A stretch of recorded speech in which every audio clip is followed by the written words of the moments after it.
Hi, I'm Mike the Entei, and for over a decade now, I've been playing the Pokemon trading card game.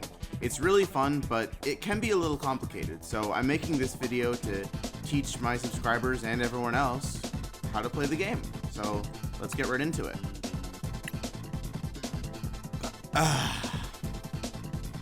If it ever loads. Sometimes TCG Live is a little fun. Alright, so at the start of every game you call a coin flip, heads or tails, and the winner does not automatically go first, but they decide whether to go first or second. So I'm going to call heads. It is heads.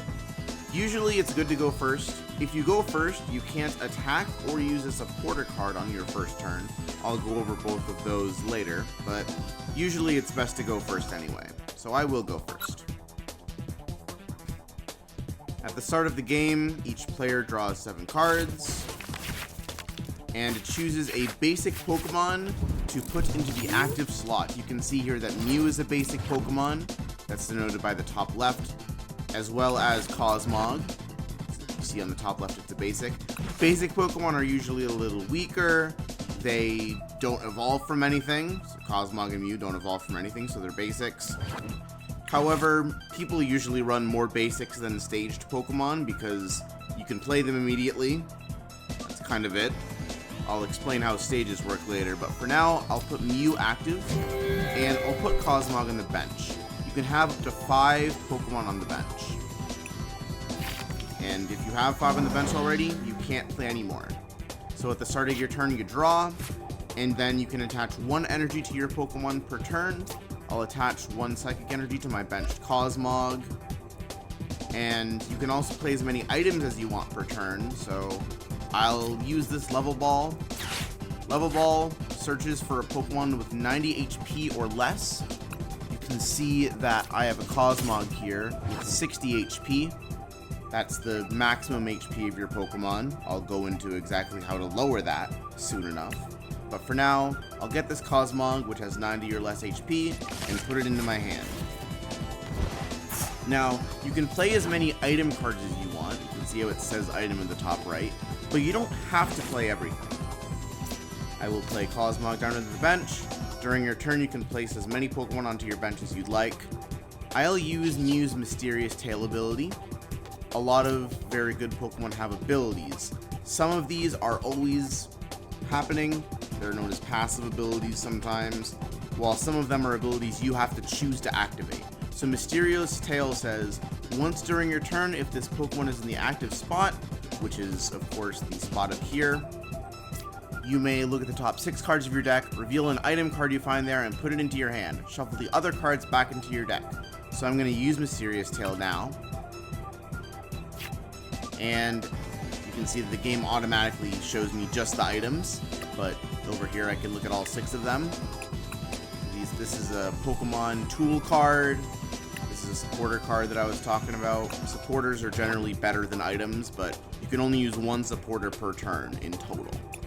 Pokemon tools, they get attached to your Pokemon and have effects on those Pokemon. I'll go over those more when they come into my hand. For now, I'll get a Nest Ball. I reveal it to my opponent. I put it into my hand. I shuffle my deck. I'll play Nest Ball.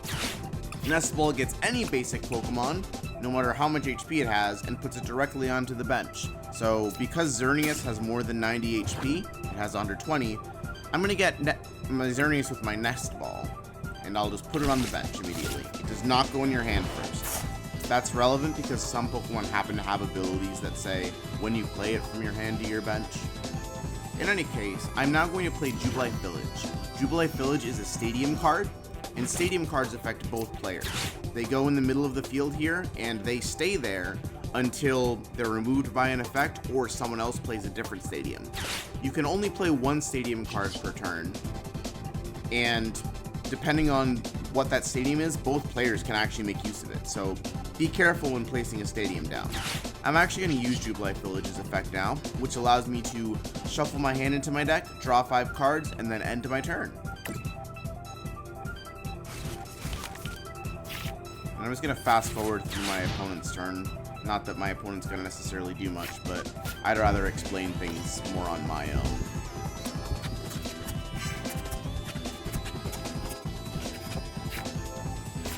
Alrighty, so you might have noticed that my opponent was able to use Jubilee Village's effect last turn. Very cool. In any case, it's my turn again, so I drew a Psychic Energy, and now that these Cosmogs have been in play for a turn, they can actually evolve. So you can go from the basic to stage 1 after one turn of existing. So I'll evolve the Cosmog into a Cosmoem, which is pretty cool. And I'll attach to it again. And now I'll Ultra Ball. Ultra Ball can get you any Pokemon and put it into your hand, but you have to discard 2 other cards in order to use it. So I'm going to play Ultra Ball. I'll discard a Xerneas and one of my Professor's Researches. And I'll get another Cosmoem to evolve this Cosmog.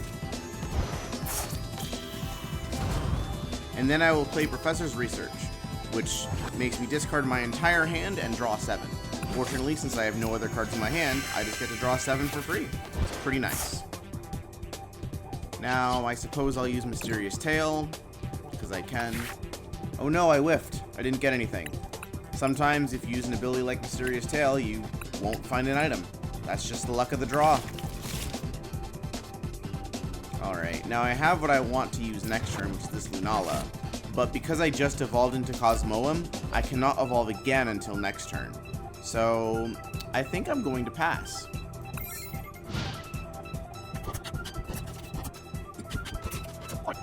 So, as you probably noticed, my opponent has played a new stadium, Gape Jaw Bog. Whenever either player puts a basic Pokemon from their hand onto their bench, you're forced to put 2 damage counters on that Pokemon. I haven't even gone into damage yet, and it's already my 3rd turn. Each damage counter is equivalent to 10 damage. If you notice really closely in the top right here, the Purloin has 20 damage on it out of 70 HP, so it has 50 HP left. Again, stadiums affect both players, so my opponent also had to damage the Pokemon that they just put down. Now then, I'm going to evolve Cosmoem into Lunala. Then I'm going to Mysterious Tail, just because I can. I guess I'll get a Fog Crystal. Sure. Then I'm going to attach an energy to Mew, and then I'm going to retreat it. Each Pokemon has a retreat cost. You can see it in the bottom section of the Pokemon's card.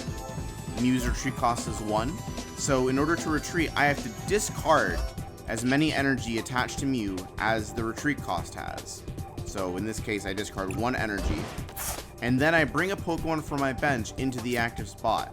In this case, I'll choose Lunala.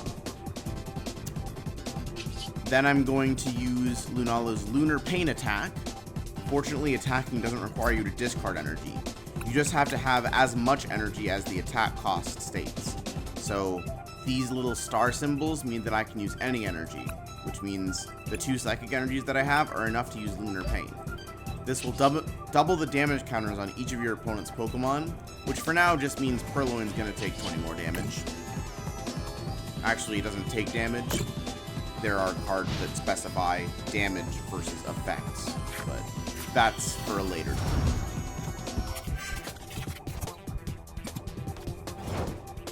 Alrighty, it's my turn again. You probably noticed that Cresselia used Moonglow Reverse, which put 2 damage counters from each of my opponent's Pokemon onto one of my Pokemon. So in this case, it was only 2 damage counters from Purloin, and they put the damage counters on my Cosmoem. Very cool. Alrighty then. I think it's time to start taking some prize cards. I'm going to attach an energy to my Lunala, and then I'm going to use Psychic Shot. Because I have at least 1 Psychic Energy and 2 other energies of any type, I can use the much more powerful move, Psychic Shot, to do 130 damage to the 120 HP Cresselia, and also I'll do 30 to this Purloin. Now, since I did more damage than the remaining HP of the Cresselia, or in this case the total HP, I knocked it out, and as you can see, it gets discarded, as well as all of the cards attached to it, tools and energy alike. And in addition, because I knocked out a Pokemon, I get to take 1 prize card. Unless specified otherwise, you take 1 prize card for every knockout.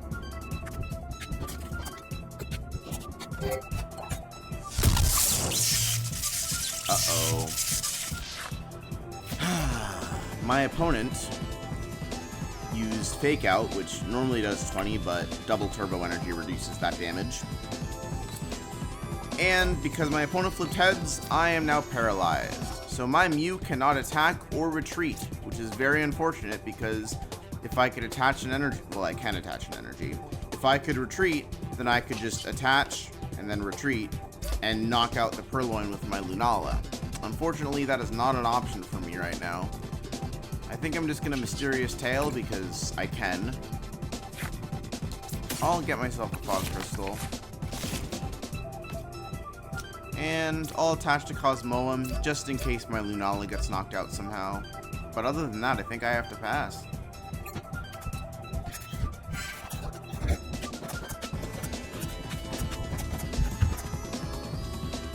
Okay, that's annoying. I'll put Lunala up for now and I'll explain what just happened. So Liepard has an attack called Slash, which as you can see normally does 60. That's reduced by 20 because of double Turbo Energy, so it would normally do 40 damage to my Mew. However, if I look at my Mew here, you can see that it has a weakness to Dark. Any Darkness Pokemon that attacks Mew will do double damage to it.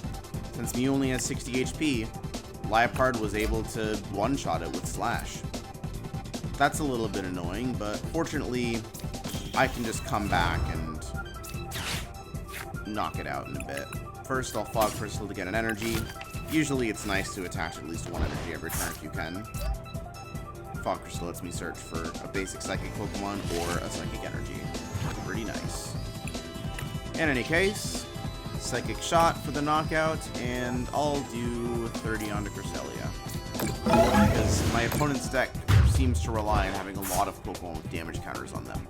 I don't want to spread the damage around when Cresselia already has a little bit of damage on it.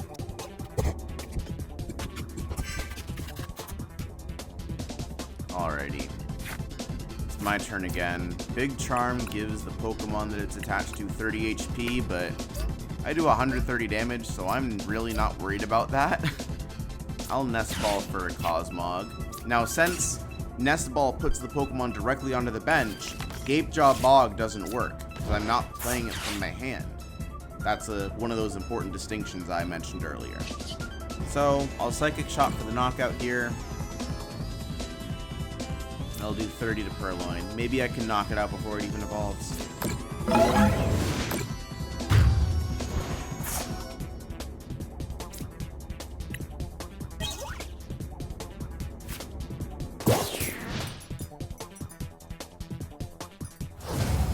And, oh, my opponent's deck ran out of cards. That's right.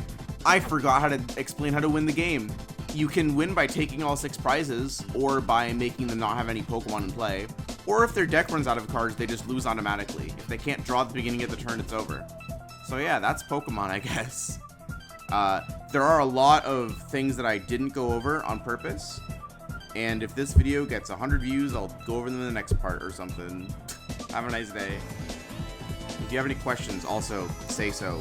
Because maybe there are some things that I don't intend to mention that I just forgot about or something.